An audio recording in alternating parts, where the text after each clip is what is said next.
Hi ಎಲ್ಲರಿಗೂ ನಮಸ್ಕಾರ. ನಾನು ನಿಮ್ಮ ರೆಹಮಾನ್ ಹಾಸನ್. IPL ಧಮಾಕ 2025 TV9 ಡಿಜಿಟಲ್ನ ಈ ಸ್ಪೆಷಲ್. ಪ್ರತಿದಿನ ನಾವು IPLನ ಕೆಲವೊಂದಷ್ಟು ಇಂಟ್ರೆಸ್ಟಿಂಗ್ ವಿಚಾರಗಳನ್ನು ನಿಮ್ಮ ಮುಂದೆ ಇಡ್ತಾ ಇರ್ತೀವಿ. ಇವತ್ತು ಕೂಡ ಒಂದಷ್ಟು ಇಂಟ್ರೆಸ್ಟಿಂಗ್ ವಿಚಾರಗಳನ್ನು ನಿಮಗೆ ನಾನು ಇವತ್ತು ಹೇಳ್ತಾ ಇದ್ದೇನೆ. ಈಗಾಗಲೇ 6 ಮ್ಯಾಚ್ಗಳಾಗಿದೆ IPLನಲ್ಲಿ. ಸೋಫಾರ್ ನಾವು ಗಮನಿಸ್ತಾ ಹೋದರೆ 6 ಪಂದ್ಯಗಳು ಕೂಡ ಒಂದು ರೋಚಕ ಹಣಾಹಣಿ ಇದ್ದೇ ಇತ್ತು. ಸೊ ಹಾಗೆ ನಿನ್ನೆ ಒಂದು ಪಂದ್ಯದಲ್ಲಿ KKR ರಾಜಸ್ಥಾನ್ ರಾಯಲ್ಸ್ನ ಬೀಟ್ ಮಾಡ್ತು. ಸೊ ಅಂಥದ್ದೇನು ಹೈ ಸ್ಕೋರಿಂಗ್ ಮ್ಯಾಚ್ ಆಗಲಿಲ್ಲ. ಸಾಮಾನ್ಯವಾಗಿ ನಾವು ಈ ಬಾರಿಯ ಒಂದು ಪಂದ್ಯಗಳನ್ನು ನೋಡ್ತಾ ಹೋದರೆ ಹೈ ಸ್ಕೋರಿಂಗ್ ಮ್ಯಾಚ್ಗಳಾಗ್ತಾ ಇದೆ. ಅದ್ರ ಬಗ್ಗೆನೇ ಇವತ್ತು ನಿಮಗೆ ಕೆಲವೊಂದಷ್ಟು ವಿಚಾರಗಳನ್ನು ನಾನು ಹೇಳ್ತಾ ಇದ್ದೀನಿ. ನೋಡಿ, ಈ 6 ಮ್ಯಾಚ್ಗಳಲ್ಲಿ ಆಗಿರುವಂಥ 2 ಮ್ಯಾಚ್ಗಳು ಮಾತ್ರ ಅರೌಂಡ್ 150 ರನ್ಗಳಲ್ಲಿ ಮುಗ್ದಿರುವಂಥದ್ದನ್ನು ನೋಡ್ತಾ ಇದ್ದೀವಿ. ಅದು ಒಂದು ಆರಂಭಿಕದಲ್ಲಿ ಮುಂಬೈ ಇಂಡಿಯನ್ಸ್ ಮತ್ತು ಚೆನ್ನೈ ಸೂಪರ್ ಕಿಂಗ್ಸ್ ನಡುವೆ ನಡೆದಂಥ ಒಂದು ಪಂದ್ಯ. ಅದರಲ್ಲಿ ಮುಂಬೈ ಇಂಡಿಯನ್ಸ್ 155 ರನ್ಗಳನ್ನು ಗಳಿಸ್ತು. ಅದನ್ನು ಚೆನ್ನೈ ಸೂಪರ್ ಕಿಂಗ್ಸ್ 158 ರನ್ಗಳನ್ನು ಗಳಿಸ್ತು. ಸೊ ಆ ಒಂದು ಪಂದ್ಯ 150 ಆಸುಪಾಸಿನಲ್ಲಿ ಸ್ಕೋರ್ ಮಾಡಿದಂಥ ಒಂದು ಪಂದ್ಯ. ಅದನ್ನು ಹೊರತುಪಡಿಸಿದ್ರೆ ನಿನ್ನೆ ನಡೆದಂಥ ಒಂದು ಮ್ಯಾಚ್, ಅದು ರಾಜಸ್ಥಾನ್ ರಾಯಲ್ಸ್ ಮತ್ತು ಕೋಲ್ಕತಾ ನೈಟ್ ರೈಡರ್ಸ್ ನಡುವೆ ನಡೆದಂಥ ಒಂದು ಪಂದ್ಯ. ಸೊ ರಾಜಸ್ಥಾನ್ ರಾಯಲ್ಸ್ ಕೇವಲ 151 ರನ್ಗಳನ್ನು ಗಳಿಸ್ತು. KKR 153 ರನ್ಗಳನ್ನು ಗಳಿಸಿ ಪಂದ್ಯವನ್ನು ಗೆದ್ದುಕೊಳ್ತು. ಸೊ ಈ 2 ಮ್ಯಾಚ್ಗಳನ್ನು ಹೊರತುಪಡಿಸಿದ್ರೆ ಬಾಕಿ ಆಲ್ಮೋಸ್ಟ್ ಎಲ್ಲ ಮ್ಯಾಚ್ಗಳು ಕೂಡ 200ಕ್ಕಿಂತ ಹೆಚ್ಚು ರನ್ಗಳನ್ನು ದಾಖಲು ಮಾಡಿವೆ. ಅದು ಆಶ್ಚರ್ಯ ಅಂತ ಹೇಳಿದ್ರೆ, ವಿಶೇಷ ಅನ್ನುವಂಥದ್ದನ್ನು ಹೇಳೋದಾದರೆ, ಎರಡೂ ಇನ್ನಿಂಗ್ಸ್ನಲ್ಲಿ ಎರಡೂ ತಂಡದವರು ಕೂಡ 200 ಕ್ರಾಸ್ ಮಾಡಿದ್ದಾರೆ. ಬಟ್ ಒಂದು ಮ್ಯಾಚ್ KKR ವರ್ಸಸ್ RCB, ಮೊದಲ ಆರಂಭಿಕ ಒಂದು ಪಂದ್ಯ, ಓಪನಿಂಗ್ ಮ್ಯಾಚ್, ಅದು 170 ರನ್, 150 ಮೇಲೆ ಇದೆ. 170 ರನ್ 210 ಅನ್ನುವಂಥದ್ದನ್ನು ಹೇಳಿದ್ರು ಕೂಡ ಯಾಕೆ ಹೇಳಬೇಕು ಅಂತ ಹೇಳಿದ್ರೆ, KKR ವರ್ಸಸ್ RCBಯಲ್ಲಿ KKR 174 ರನ್ ಮಾತ್ರ ಗಳಿಸಿದ್ರು ಕೂಡ ನೆಕ್ಸ್ಟ್ ಚೇಸ್ ಮಾಡಿದಂಥ RCB ಗಳಿಸಿದ್ದು 177 ರನ್ಗಳು.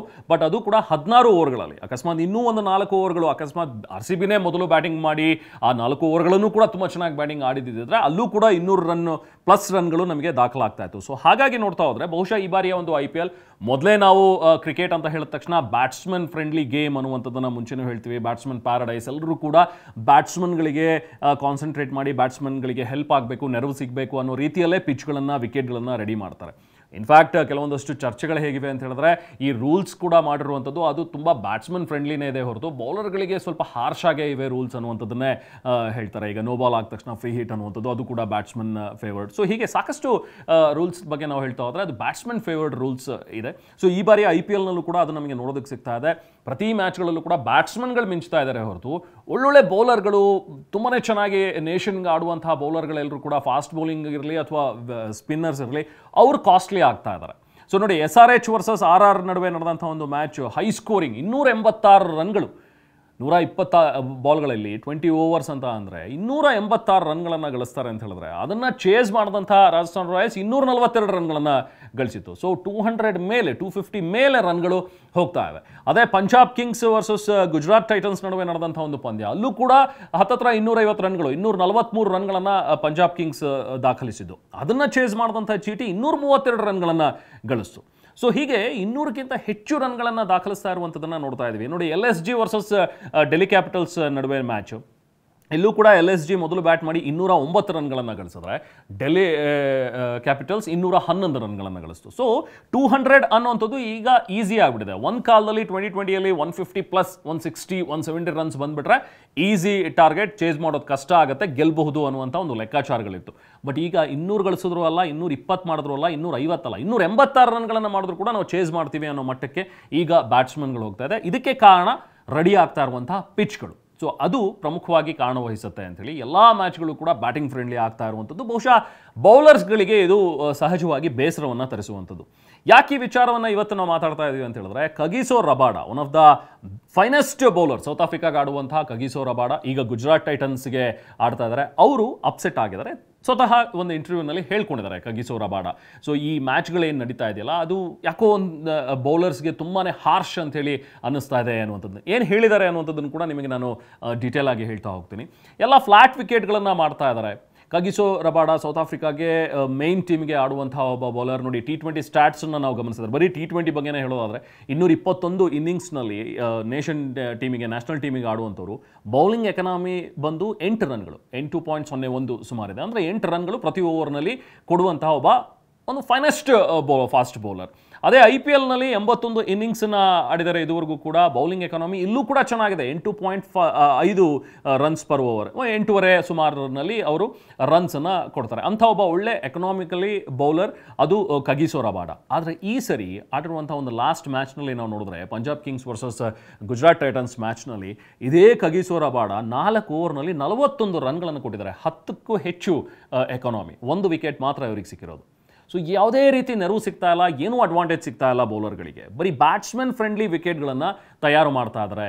ಬರೀ ರಬಾಡ ಮಾತ್ರ ಅಲ್ಲ, ಗುಜರಾತ್ ಟೀಮ್ಸ್ನಲ್ಲೇ ನಾವು ಮಾತಾಡಿದ್ರೆ ಗುಜರಾತ್ ಟೈಟನ್ಸ್ ಟೀಮ್ನಲ್ಲೇ ಅವತ್ತಿನ ಒಂದು ಪಂದ್ಯದಲ್ಲಿ Siraj 4 over, is also team ಇಂಡಿಯಾಗೆ ಒಬ್ಬ ಒಳ್ಳೆ ಬೌಲರ್. ಇತ್ತೀಚಿನ ದಿನಗಳಲ್ಲಿ ಸ್ವಲ್ಪ ಲಯ ಕಳೆದುಕೊಂಡಿದ್ದಾರೆ ಅನ್ನುವಂಥದ್ದು ಬಿಟ್ಟರೆ ಒಬ್ಬ ಫೈನೆಸ್ಟ್ ಬೌಲರ್ ಸಿರಾಜ್ ಕೂಡ 4 ಓವರ್ನಲ್ಲಿ 54 ರನ್ಗಳು.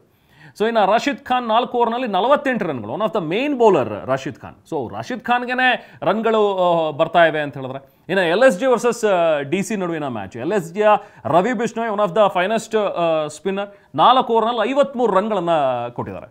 ಇನ್ನು ಡೆಲ್ಲಿ ಕ್ಯಾಪಿಟಲ್ಸ್ನ ಮಿಶೆಲ್ ಸ್ಟಾರ್ಕ್ ಜೊತೆಗೆ ಮೋಹಿತ್ ಶರ್ಮಾ 4 ಓವರ್ನಲ್ಲಿ ಕೊಟ್ಟಿರೋದು 42 ರನ್ಗಳು. ಸೊ ಹೀಗೆ ಹೆಚ್ಚಿನ ರನ್ಗಳು ಹರಿದು ಹೋಗ್ತಾ ಇವೆ. KKR ವರ್ಸಸ್ RCB ಮ್ಯಾಚ್ನ ತಗೊಳ್ಳಿ, ಕೋಲ್ಕತಾ ನೈಟ್ ರೈಡರ್ಸ್ನ ವೈಭವ್ ಅರೋರಾ ಮಾಡಿದ 3 ಓವರ್ಸು ಕೊಟ್ಟಿರುವಂಥದ್ದು 42 ರನ್ಗಳು. ಇನ್ನು ವರುಣ್ ಚಕ್ರವರ್ತಿ 4 ಓವರ್ನಲ್ಲಿ 43 ರನ್ಗಳು. ಲಾಸ್ಟ್ ಚಾಂಪಿಯನ್ಸ್ ಟ್ರೋಫಿಯಲ್ಲಿ ಅತ್ಯುತ್ತಮವಾದಂತಹ ಬೌಲಿಂಗ್ ಮಾಡಿದಂಥವರು ವರುಣ್ ಚಕ್ರವರ್ತಿ, ಅವರಿಂದ 43 ರನ್ಗಳು ಅಂತ ಹೇಳಿದ್ರೆ. ಇನ್ನು SRH ವರ್ಸಸ್ RR ಮ್ಯಾಚ್, ಇದರಲ್ಲಿ ರಾಜಸ್ಥಾನ್ ರಾಯಲ್ಸ್ನ Jofra Archer, one of the finest bowler Jofra Archer, ಆದರೆ 4 ಓವರಲ್ಲಿ 76 ರನ್ಗಳು ಅವ್ರು ಕೊಡ್ತಾರೆ ಅಂತ ಹೇಳಿದ್ರೆ, ಇನ್ನು ಬ್ಯಾಟ್ಸ್ಮನ್ ಫ್ರೆಂಡ್ಲಿ ಹೇಗಿರ್ಬೋದು ಆ ವಿಕೆಟ್, ಬೌಲರ್ಗಳಿಗೆ ಒಂಚೂರು ನೆರವು ಸಿಗದೆ ಇರುವಂಥ ವಿಕೆಟ್ಸನ್ನು ರೆಡಿ ಮಾಡ್ತಾ ಇದ್ದಾರೆ. ಇನ್ನು ತೀಕ್ಷಣ 4 ಓವರ್ಗಳಲ್ಲಿ 52 ರನ್ಗಳನ್ನು ಕೊಟ್ಟಿದ್ದಾರೆ. ಸಂದೀಪ್ ಶರ್ಮಾ ಅಷ್ಟು ಎಕ್ಸ್ಪೀರಿಯನ್ಸ್ಡ್ ಬೌಲರ್ IPLನಲ್ಲಿ 4 ಓವರ್ನಲ್ಲಿ 51 ರನ್ಗಳು. ಹೀಗೆ SRHನ Pat Cummins, captain Pat Cummins ಯಾಕೆ ಕ್ಯಾಪ್ಟನ್ಶಿಪ್ ಕೊಟ್ಟಿದ್ದಾರೆ ಅಂತ ಹೇಳಿದ್ರೆ ಅವರ ಬೌಲಿಂಗ್ ಅಷ್ಟು ಚೆನ್ನಾಗಿದೆ, ಟೀಮ್ನ ಅಷ್ಟು ಚೆನ್ನಾಗಿ ಮುನ್ನಡೆಸ್ತಾರೆ ಅಂತ ಹೇಳಿ. ಆದರೆ ಈ ಬಾರಿ 4 ಓವರ್ನಲ್ಲಿ 60 ರನ್ ಕೊಟ್ಟಿದ್ದಾರೆ ಪ್ಯಾಟ್ ಕಮಿನ್ಸ್. ಇನ್ನು Adam Zampa one of the finest spinner, 4 ಓವರ್ನಲ್ಲಿ 48 ರನ್ಗಳು. ಸೊ ಹಾಗಾಗಿ ಎಲ್ಲ ಬರೀ ಬ್ಯಾಟ್ಸ್ಮನ್ ಫೇವರೇಟ್ ಆಗ್ತಾ ಇದೆ ಹೊರತು ಇಲ್ಲಿ ಬೌಲರ್ಗಳಿಗೆ ಏನೂ ನೆರವು ಸಿಗ್ತಾ ಇಲ್ಲ ಅಂತ ಹೇಳಿ Kagiso Rabada one of the ಇಂಟರ್ವ್ಯೂನಲ್ಲಿ ಅದನ್ನು ಹೇಳ್ಕೊಂಡಿದ್ದಾರೆ. ಅಫ್ಕೋರ್ಸ್ ನಮಗೂ ಕೂಡ ಗಮನಿಸಿದಾಗ ಅನ್ಸುತ್ತೆ, ಯಾವಾಗ ಒಂದು ಒಳ್ಳೆ ಮ್ಯಾಚ್ ಅಂತ ಅನ್ಸುತ್ತೆ ಅಂತ ಹೇಳಿದ್ರೆ ಬ್ಯಾಟ್ಸ್ಮನ್ಗಳು ಕೂಡ ರನ್ಗಳು ಬರಬೇಕು. ಅಫ್ಕೋರ್ಸ್ 6 ಬೌಂಡ್ರಿಗಳು 4 ಇವೆಲ್ಲ ಹೊಡಿತಾ ಇರುವಾಗ ಖುಷಿ ಅನಿಸುತ್ತೆ, ನಮ್ಮ ನೆಚ್ಚಿನ ಬ್ಯಾಟ್ಸ್ಮನ್ ಹೊಡಿತಾ ಇರುವಾಗ. At the same time bowling ಡಿಪಾರ್ಟ್ಮೆಂಟ್ನಲ್ಲಿರುವಂಥವ್ರು ಕೂಡ ಅವ್ರಿಗೂ ಒಂದಷ್ಟು ನೆರವು ಸಿಗಬೇಕು, ಮಧ್ಯದಲ್ಲಿ ಒಂದಷ್ಟು ವಿಕೆಟ್ಸ್ ಹೋಗಬೇಕು, ಮತ್ತೆ ಟೈಟ್ ಸಿಚುವೇಶನ್ ಬರಬೇಕು, ಅದಾದ ನಂತರ ಮ್ಯಾಚನ್ನ ಗೆಲ್ಲಬೇಕು. ಕೆಲವೊಂದು ಸಮಯ ಬೌಲರ್ಸ್ ಮ್ಯಾಚನ್ನ ಗೆಲ್ಲಿಸ್ಕೊಡ್ಬೇಕು, ಕೆಲವೊಂದು ಸರಿ ಬ್ಯಾಟ್ಸ್ಮನ್ಗಳು ಮ್ಯಾಚನ್ನ ಗೆಲ್ಲಿಸ್ಕೊಡ್ಬೇಕು. ಅಂಥ ಮ್ಯಾಚ್ಗಳು ನೋಡೋದಕ್ಕೆ ಖುಷಿ ಆಗುತ್ತೆ. ದ ಸೇಮ್ ಥಿಂಗ್ ರಬಾಡ ಕೂಡ ಇವತ್ತು ಮಾತಾಡಿದ್ದಾರೆ. ನೋಡಿ, ಗೇಮ್ ಚೆನ್ನಾಗಿ ನಡಿಬೇಕು ಅನ್ನುವಂಥದ್ದು ನಿಜ, ಟೂರ್ನಮೆಂಟ್ ಚೆನ್ನಾಗಬೇಕು, ಎಲ್ಲರೂ ಎಂಜಾಯ್ ಮಾಡಬೇಕು ಅನ್ನೋದು ನಿಜ. ಆದರೆ ಯಾವಾಗಲೂ ಹೀಗೆ ಫ್ಲಾಟ್ ಆಗಿರುವಂಥದ್ದು ಒಳ್ಳೆಯದಲ್ಲ. ಹೀಗೆ ಬರೀ ಬ್ಯಾಟ್ಸ್ಮನ್ ಫೇವರ್ ಆಗೇ ಆಟ ನಡೀತಾ ಇದ್ರೆ ಅದರ ಫನ್ ಎಲಿಮೆಂಟ್ ನಾವು ಕಳ್ಕೋಬೇಕಾಗತ್ತೆ ಅನ್ನುವಂಥದ್ದನ್ನು ಕಗಿಸೋ ರಬಾಡ ಹೇಳ್ತಾರೆ. ಏನಾದರೂ ಒಂದು ಬ್ಯೂಟಿ ಇದೆ ಕ್ರಿಕೆಟ್ನದು, ಅದು ಹೊರಟೋಗ್ಬಿಡುತ್ತೆ.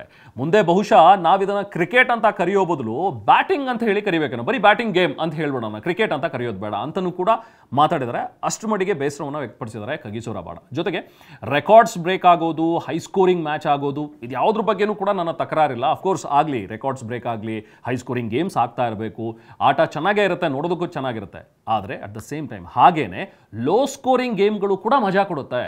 ಆದರೆ ಒನ್ ಸೈಡೆಡ್ ಥರ ಆಗೋದು ಸರಿಯಲ್ಲ. ಬರೀ ಬ್ಯಾಟಿಂಗ್ ಮಾತ್ರ ಚೆನ್ನಾಗಿ ಬಂತು, ಬರೀ ಬೌಲಿಂಗ್ನಲ್ಲಿ ಮಾತ್ರ ಮಿಂಚಿದ್ರು, ಹಾಗಾಗಬಾರ್ದು. ಎರಡರಲ್ಲೂ ಕೂಡ ಬ್ಯಾಲೆನ್ಸ್ ಇರಬೇಕು ಅನ್ನೋದನ್ನು ಕಗಿಸೋ ರಬಾಡ ಹೇಳ್ತಾರೆ.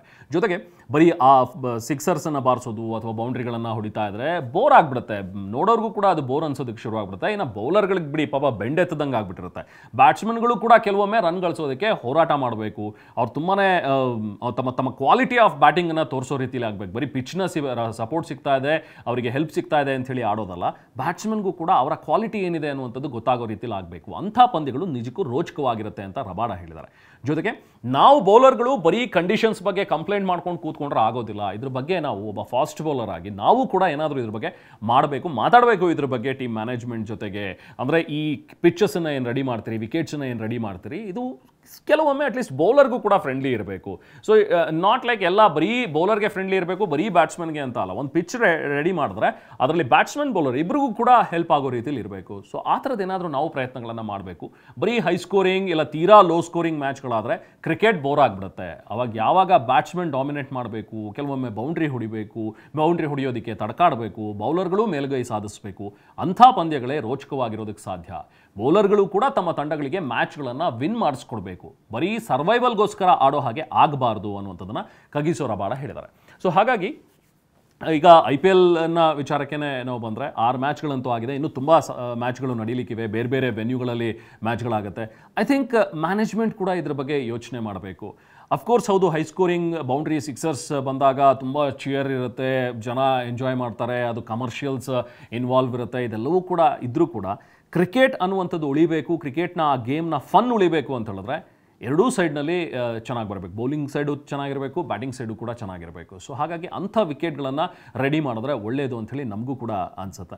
ಜೊತೆಗೆ ನಿಮಗೆ ಈ ಬಗ್ಗೆ ಏನು ಅನಿಸುತ್ತೆ ಅನ್ನುವಂಥದ್ದನ್ನು ನೀವು ಕೂಡ ಕಮೆಂಟ್ ಮಾಡಿ ತಿಳಿಸಿ. ನಿಮಗೆ ಬ್ಯಾಟ್ಸ್ಮನ್ಗಳು ರನ್ ಸ್ಕೋರ್ ಮಾಡುವಂಥದ್ದು ಅಥವಾ ವಿಕೆಟ್ ತೆಗೆಯುವಂಥ ಬೌಲರ್ಗಳು ನಿಮಗೇನು ಇಷ್ಟ ಆಗುತ್ತೆ ಅದನ್ನು ಖಂಡಿತವಾಗಲೂ ನೀವು ಕಮೆಂಟ್ ಮಾಡಿ ತಿಳಿಸ್ಬೋದು. ಇನ್ನು ಇವತ್ತಿನ ಒಂದು match Sunrisers Hyderabad versus Lucknow super Giants ನಡುವೆ ನಡೆಯುವಂಥ ಒಂದು ಪಂದ್ಯ. ಈಗಾಗಲೇ ಸನ್ರೈಸರ್ಸ್ ಹೈದರಾಬಾದ್ 286 ರನ್ಗಳನ್ನು ಗಳಿಸಿ ಒಂದು ಹ್ಯೂಜ್ ಟೋಟಲನ್ನು ಮೊದಲೇ ತಮ್ಮ ಆರಂಭಿಕ ಪಂದ್ಯದಲ್ಲೇ ಗಳಿಸಿದ್ರು, ಗೆದ್ದಿದೆ. ಸೊ ಒಂದು ಒಳ್ಳೆ ಕುಷನಿಂಗ್ SRHಗೆ ಇದ್ದೇ ಇದೆ.